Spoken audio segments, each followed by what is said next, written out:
Hello, everyone, and welcome again to another Teacher Joseph podcast. Well, today we're going to look at some emails which I've received in my inbox. Okay, so you can hear the types of communications that I get every day. So here's the first one. Dear Teacher Joseph, my boyfriend and I have been together for 2.5 years, but recently he decided to go back to America because he said he wanted a break.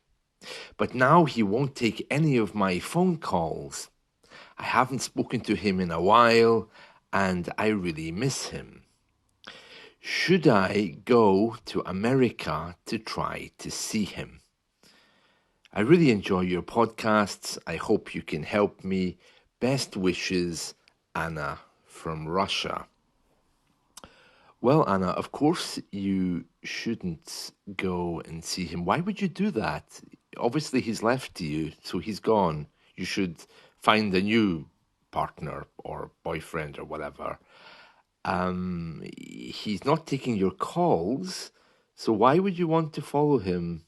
Because if you go and see him, then it's very likely that he won't talk to you and he'll just call the police. I mean, do you really want to be some kind of stalker? Really?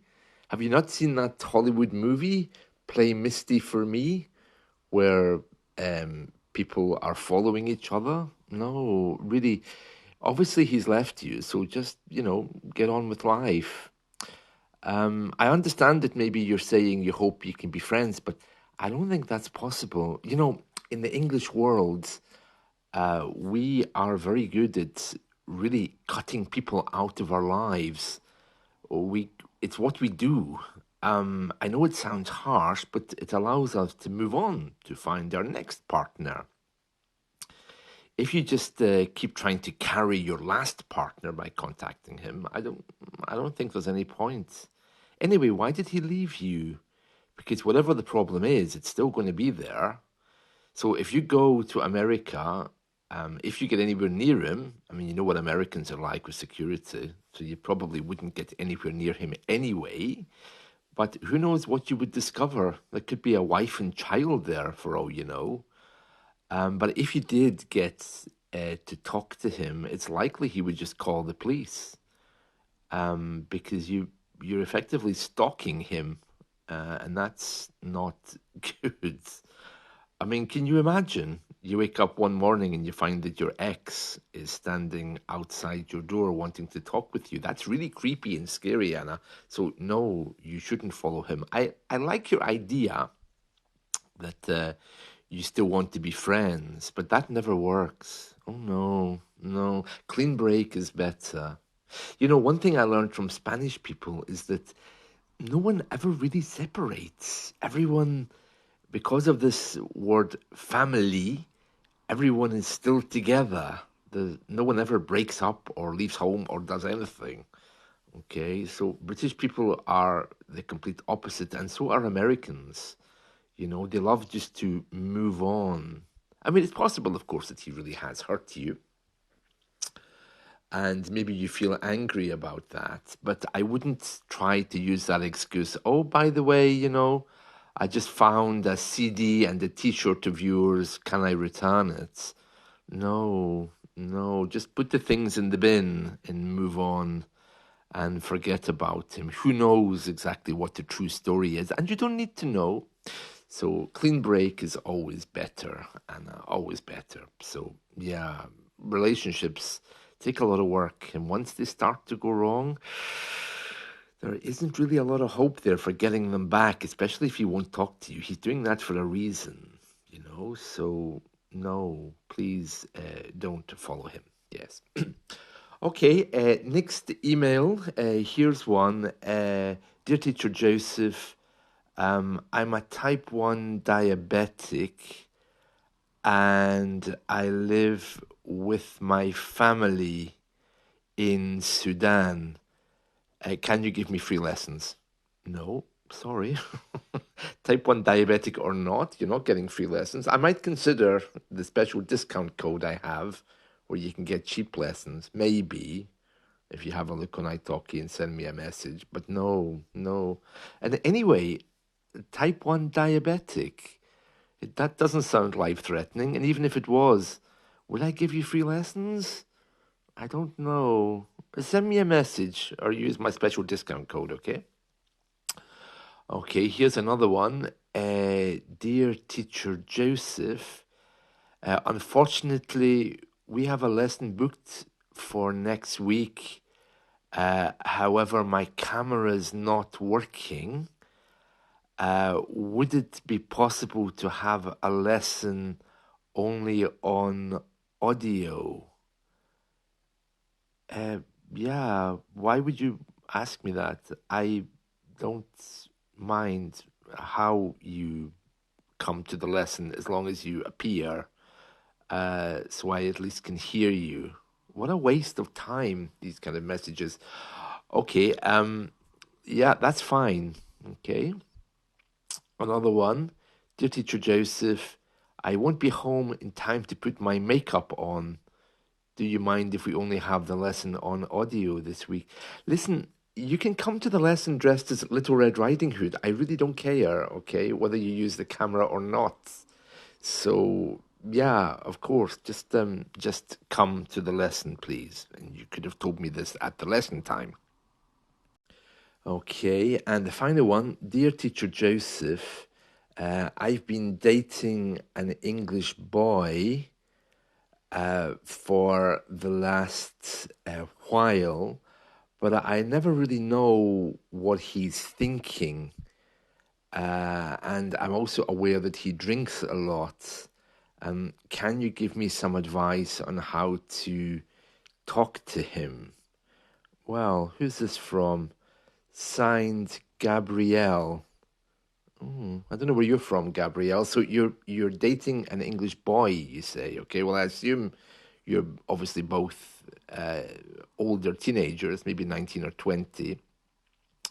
If he's drinking a lot, then you should get rid of him. Yeah, don't waste your time on drunkards. You know, people here, they drink too much and they get into all kinds of dysfunctional situations and problems, and they pull everyone in their world into that.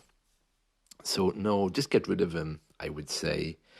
About getting inside his head, well, if you could try to get him to go to some kind of therapy or Alcoholics Anonymous, or if he really does have a very serious alcohol problem he's willing to take responsibility for, you definitely should help him with that. About getting inside his thoughts or his thought processes, I'm sure there's not much there, Gabrielle. Really, there isn't much there for you to find. He's probably just an immature boy who hasn't really grown up, you know? If you think maybe he has some personal problems, do you really want to get involved? I would say probably not. So it would be much better if you could maybe try to talk to him if you really want to help him.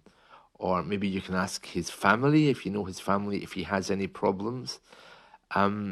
Yeah, Englishmen aren't very good at opening up and talking about how they feel. Uh, you know, again, unlike Mediterranean men who are very open, British men have a code of silence.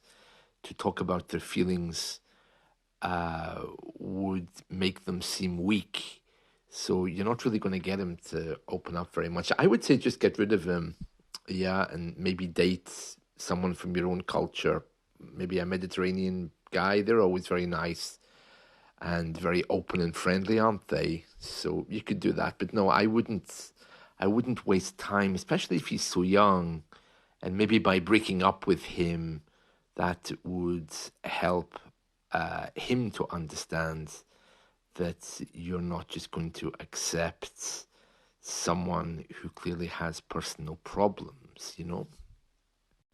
Here's another one. This one is from Marco in Italy. Dear Teacher Joseph, I visited London 2 weeks ago, and it seems that I left my wallet on the bus. Do you know, is there any way that I can ask if it has been found? Oh, Marco, that's a tough one. That so there is a central office that you could try for lost property, but nothing ever goes there. What you would need to do is if you have the bus number that you were on, and you know where that bus terminates. So imagine that you were on bus number 20 and you know it was the night bus, for example. You should be able to contact that bus company directly.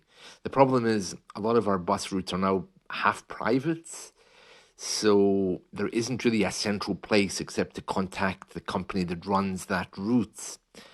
And the difficulty there is that you might have a number 20, which is operated by one company, a number 20 operated by another company. So not really, there isn't really anyone there to ask.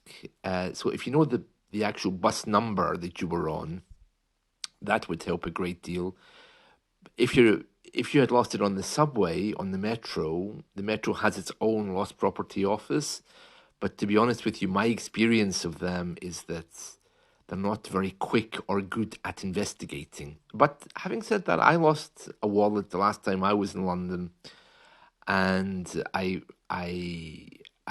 I managed to get it back because I called up the bus center who operates that particular bus. So there is hope there. There is hope, but you'd have to do it quick. I don't know how long they would keep that for you. Here's the final one. This one is from Southeast Asia somewhere, I think.